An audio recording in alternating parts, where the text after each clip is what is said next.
Assam grapples with floods every year by the Brahmaputra River and its tributaries originating outside India. We will provide assistance to Assam for flood management and related projects.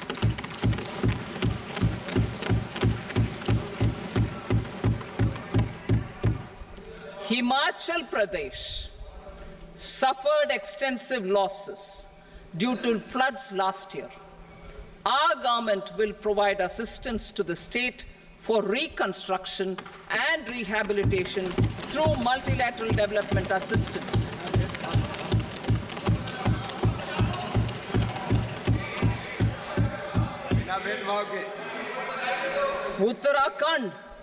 Uttarakhand too suffered losses due to cloudbursts and massive landslides. We will provide assistance to the state. Recently, Sikkim witnessed devastating flash floods and landslides that wreaked havoc across the state. Our government will provide assistance to the state.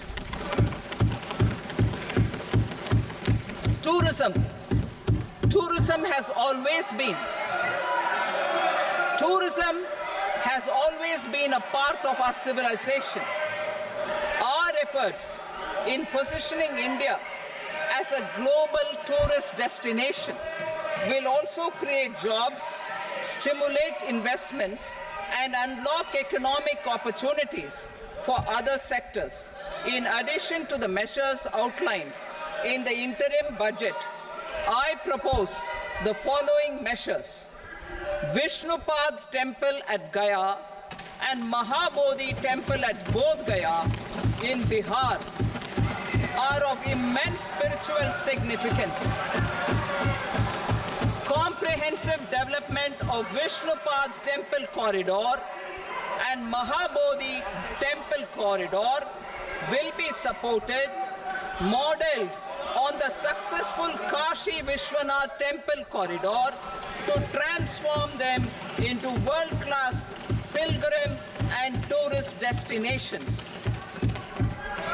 Rajgir holds immense religious significance for Hindus, Buddhists, and Jains. The 20th Tirthankara Muniswarata temple in the Jain temple complex is ancient. The Saptarishi, or the 7 hot springs, form a warm water Brahmkund that is sacred. A comprehensive development initiative for Rajgir will be undertaken. Our government will support the development of Nalanda as a tourist center, besides reviving Nalanda University to its glorious stature. Odisha's scenic beauty, temples, monuments, craftsmanship, wildlife sanctuaries, natural landscapes, and pristine beaches make it an ultimate tourism destination. Our government will provide assistance for their development to Odisha as well. Priority 8, innovation, research and development. We will operationalize the Anusandhan National Research Fund for basic research and prototype development. Further, we will set up a mechanism for spurring private sector-driven research and innovation at commercial scale with a financing pool of 1 lakh crore rupees in line with the announcement in the interim budget. Space economy. With our continued emphasis on expanding the space economy by 5 times in the next 10 years, a venture capital fund of 1,000 crore rupees will be set up. Priority 9, next generation reforms. Economic policy framework. We will formulate an economic policy framework to delineate the overarching approach to economic development and set the scope of the next generation of reforms for facilitating employment opportunities and sustaining high growth. Our government will initiate and incentivize reforms for 1. Improving productivity of factors of production, and 2. Facilitating markets and sectors to become more efficient. These reforms will cover all factors of production, namely land, labor, capital, and entrepreneurship, and technology as an enabler of improving total factor productivity and bridging inequality. Effective implementation of several of these reforms requires collaboration between the center and the states, and building consensus as development of the country lies in development of the states. For promoting competitive federalism and incentivizing states for faster implementation of reforms, I propose to earmark a significant part of the 50-year interest-free loan. Working with the states, we will initiate the following reforms.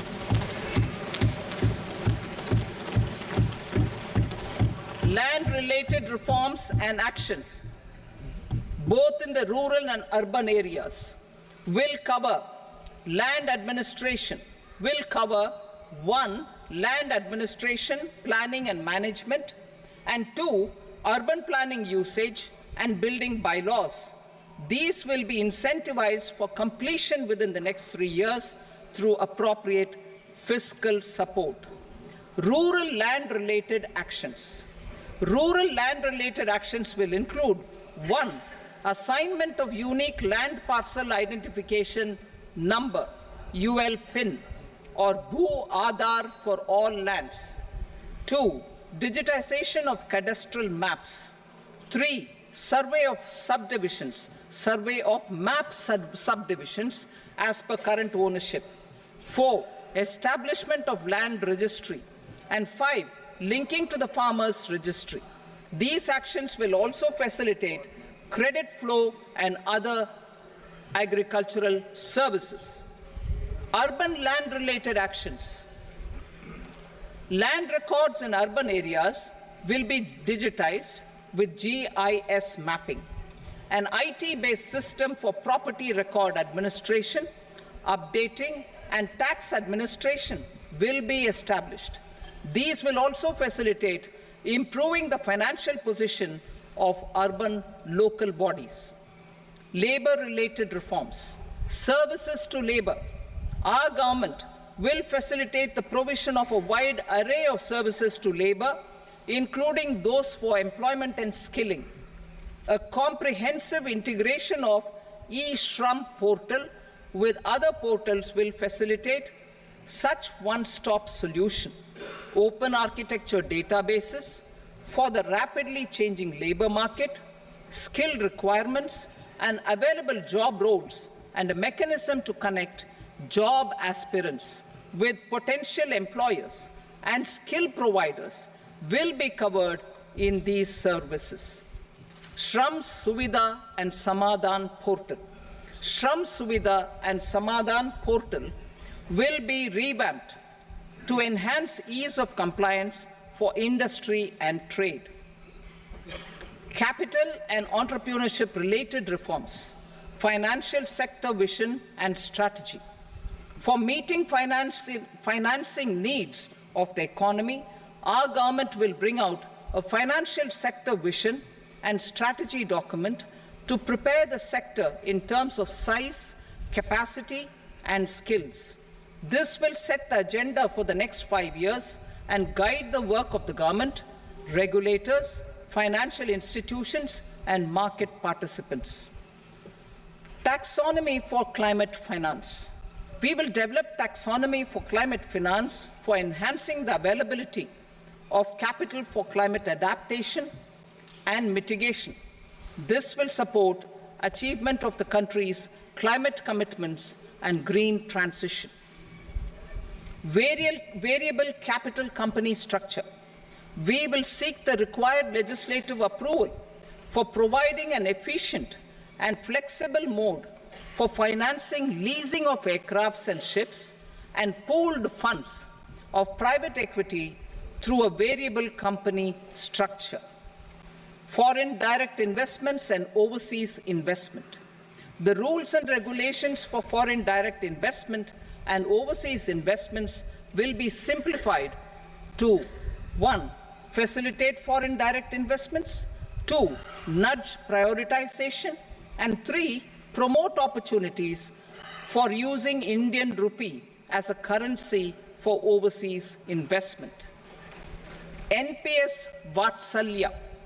NPS Vatsalya, a plan for contribution by parents and guardians for minors, will be started.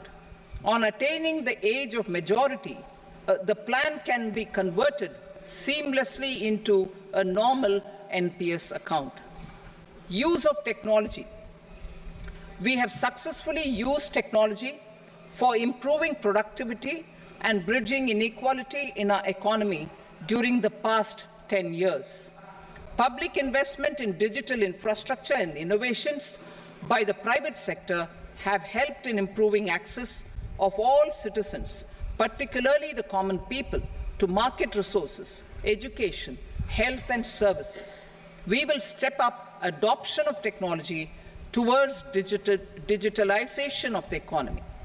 Ease of doing business.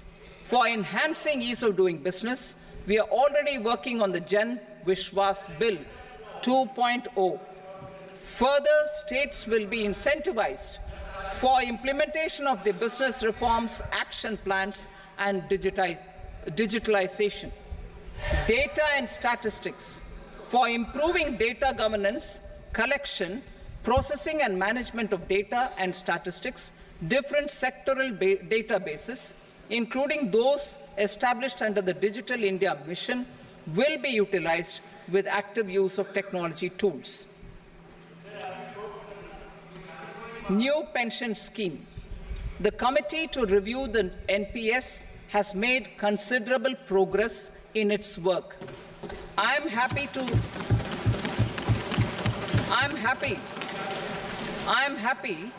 that the staff side of the National Council of the Joint Consultative Machinery for Central Government Employees has taken a constructive approach.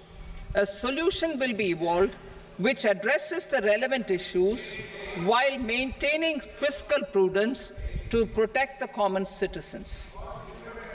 Budget estimates for 24-25.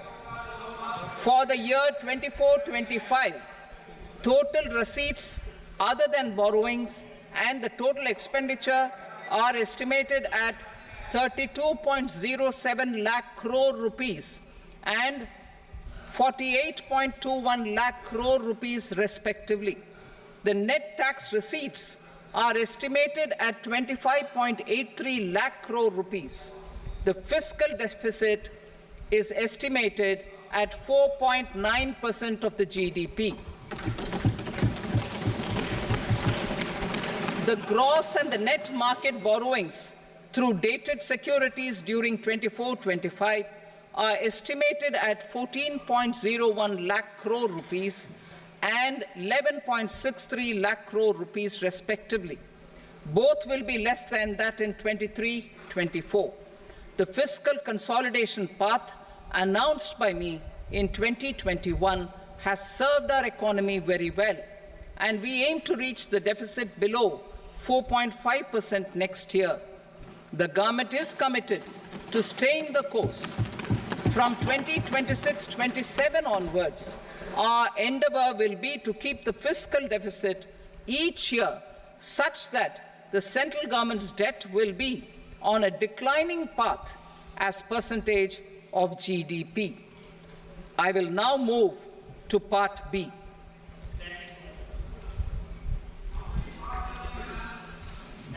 Indirect taxes.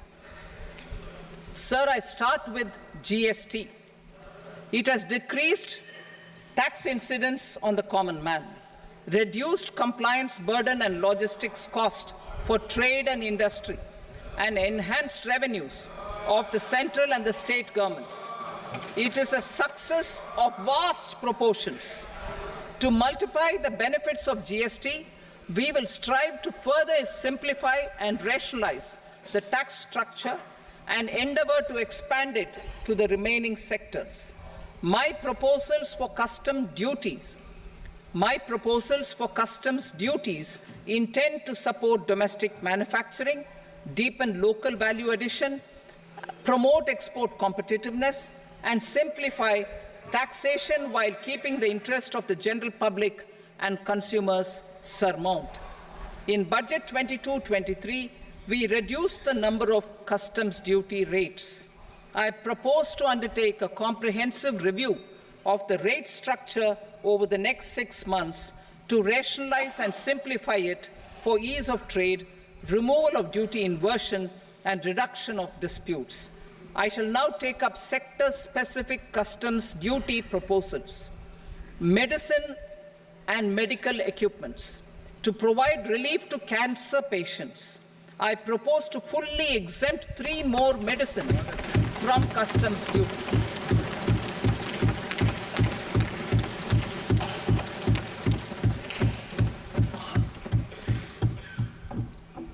I also propose changes in the BCD on X-ray tubes and flat panel detectors for use in medical X-ray machines under the phased manufacturing program so as to synchronize them with the domestic capacity addition. Mobile phone and related parts. With a 3-fold increase in domestic production and almost a 100-fold jump in exports of mobile phones over the last 6 years, the Indian mobile industry has matured. In the interest of consumers, I now propose to reduce the BCD on mobile phone, mobile PCBA, and mobile charger to 15%. Critical minerals.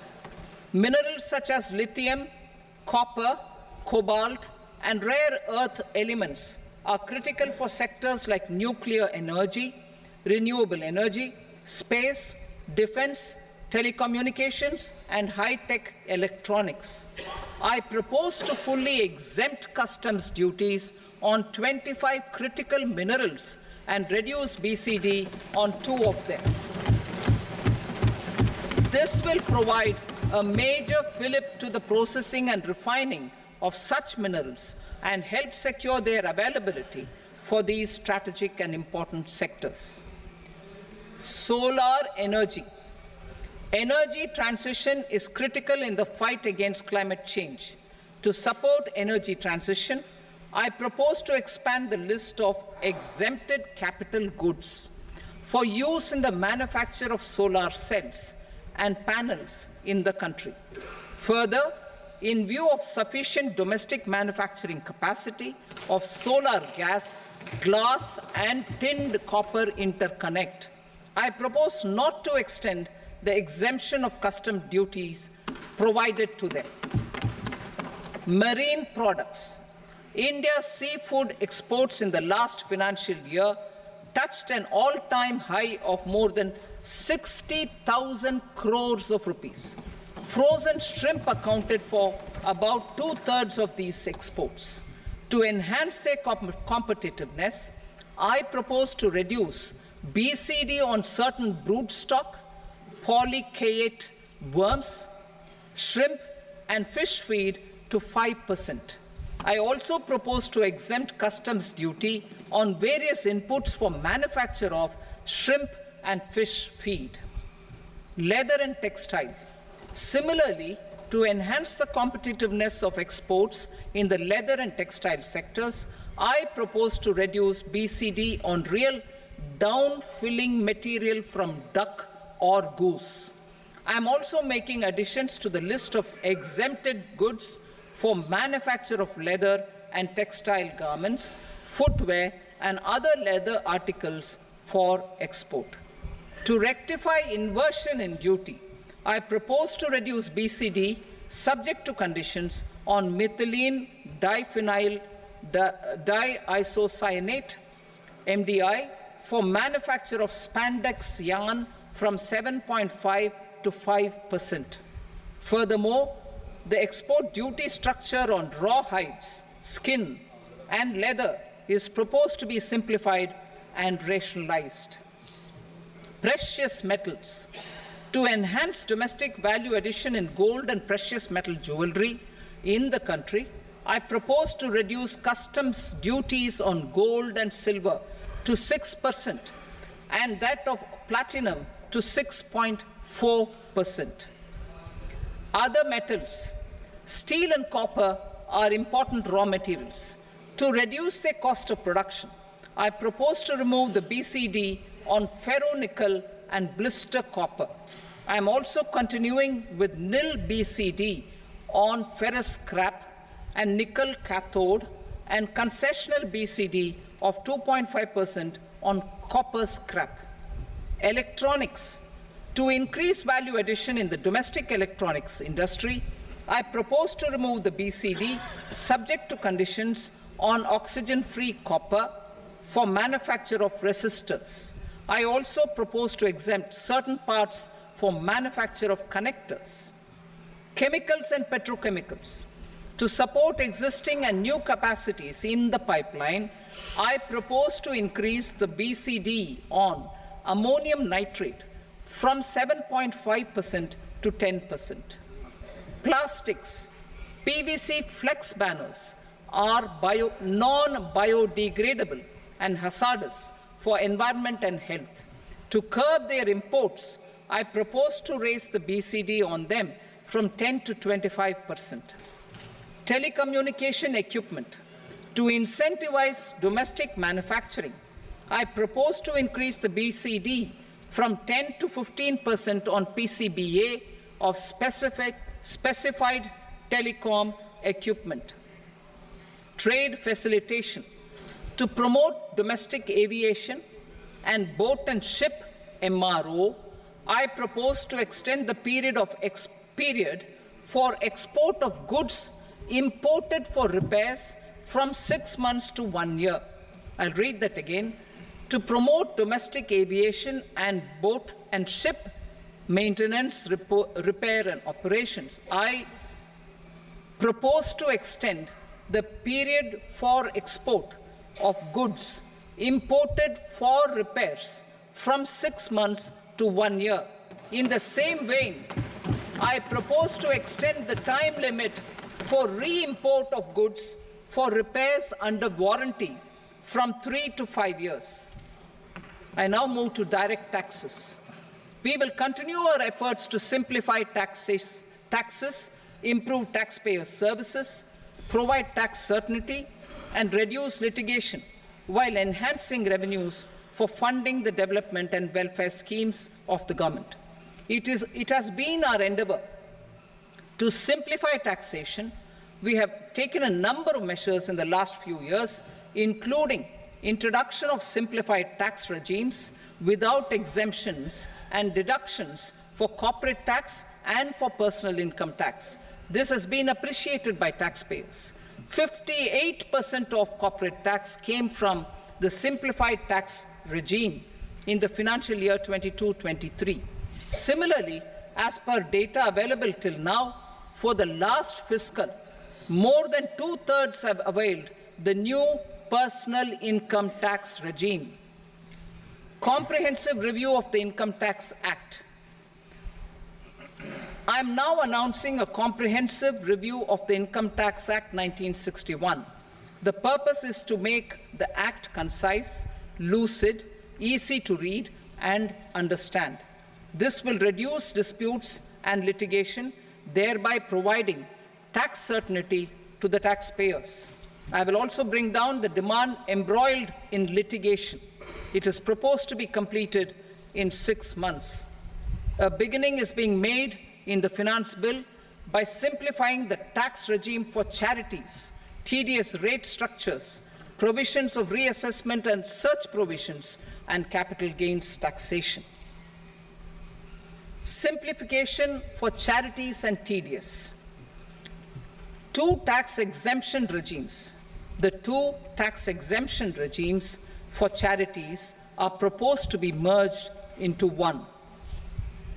The 5% tedious rate on many payments is being merged into the 2% tedious rate and the 20% tedious rate on repurchase of units by mutual funds or UTI is being withdrawn. TDS rate on e-commerce operators is proposed to be reduced from 1 to 0.1%. Moreover, credit of TCS is proposed to be given in the TDS to be deducted on salary. Further, I propose to decriminalize delay for payment of TDS up to the due date of filing statement for the same. I also plan to provide a standard operating procedure for TDS defaults and simplify and rationalize the compounding guidelines for such defaults. Simplification of reassessment. I propose to thoroughly simplify the provisions for reopening and reassessment. An assessment hereinafter can be reopened beyond 3 years from the end of the assessment year only if the escaped income is 50 lakh rupees or more, up to a maximum period of 5 years from the end of the assessment year. Even in such cases, a time limit of 6 years before the year of the search, as against the existing time limit of 10 years, is being proposed. This will reduce tax uncertainty and disputes. Simplification and rationalization of capital gains. Capital gains taxation is also proposed to be hugely simplified.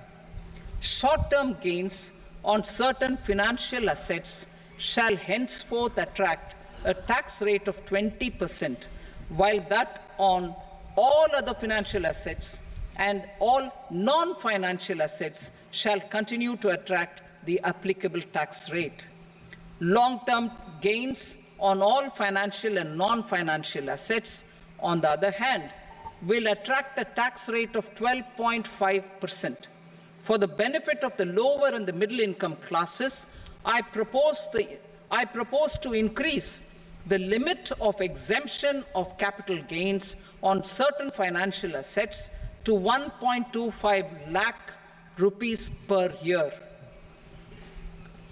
Listed financial assets held for more than a year will be classified as long-term, while unlisted financial assets and all non-financial assets will have to be held for at least 2 years to be classified as long-term. Unlisted bonds and debentures, debt mutual funds, and market-linked debentures, irrespective of holding period, however, will attract tax on capital gains at applicable rates. Taxpayer services. All the major taxpayer services under GST and most services under customs and income tax have been digitalized. All remaining services of customs and income tax, including rectification and order giving effect to appellate orders, shall be digitalized and made paperless over the next 2 years. Litigation and appeals.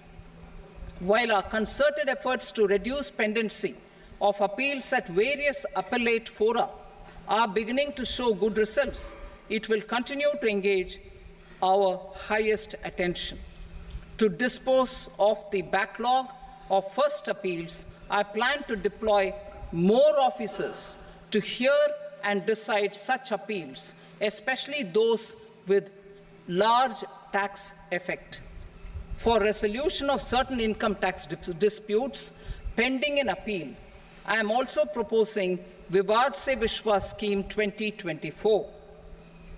Further, I propose to increase monetary limits for filing appeals related to direct taxes, excise, and service tax in the tax tribunals, high courts, and Supreme Court to 60 lakh rupees, 2 crore rupees, and 5 crore respectively.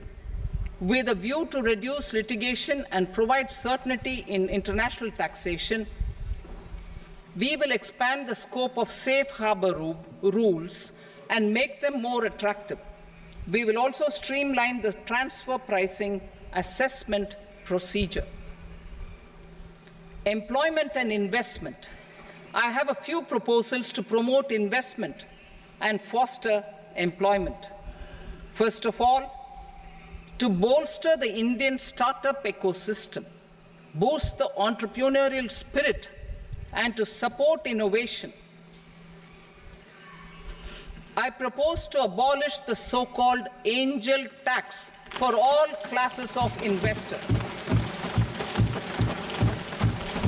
Second, there is tremendous potential for cruise tourism in India. To give a fillip to this employment-generating industry, I am proposing a simpler tax regime for foreign shipping companies operating domestic cruises in the country. Third, India is a world leader in the diamond cutting and polishing industry, which employs a large number of skilled workers. To further promote the development of this sector, we would provide for safe harbor rates for foreign mining companies selling raw diamonds in the country. Fourth, to attract foreign capital for our development needs, I propose to reduce the corporate tax rate on foreign companies from 40 to 35%. Deepening the tax base. I have a couple of proposals for deepening the tax base. First, security transaction tax on futures and options of securities is proposed to be increased to 0.02% and 0.1% respectively. Second, for reasons of equity, I propose to tax income received on buyback of shares in the hands of recipients. Other proposals. To improve social security benefits, deduction of expenditure by employers towards NPS is proposed to be increased from 10 to 14% of the employee's salary. Similarly, deduction of this expenditure up to 14% of salary from the income of employees in private sector, public sector banks and undertakings opting for the new tax regime is proposed to be provided. Indian professionals working in multinationals get ESOPs and invest in social security schemes and other movable assets abroad. Non-reporting of such small foreign assets has penal consequences under the Black Money Act. Such non-reporting of movable assets up to 20 lakh rupees is proposed to be depenalized. Other major proposals in the finance bill relate to withdrawal of equalization levy of 2%, expansion of tax benefits to certain funds and entities in IFSCs, and immunity from penalty and prosecution to Benamidar on full and true disclosure so as to improve conviction under the Benami Transaction Prohibition Act 1988. Personal income tax. Coming to personal income tax rates, I have two announcements to make for those opting for the new tax regime. First, the standard deduction for salaried employees is proposed to be increased from 50,000 to 75,000 rupees.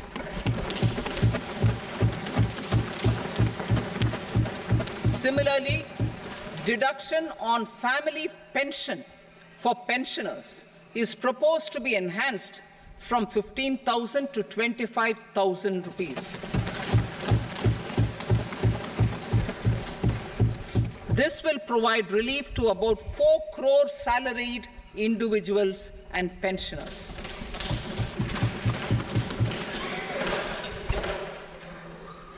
Second, in the new tax regime, the tax rate structure. Second,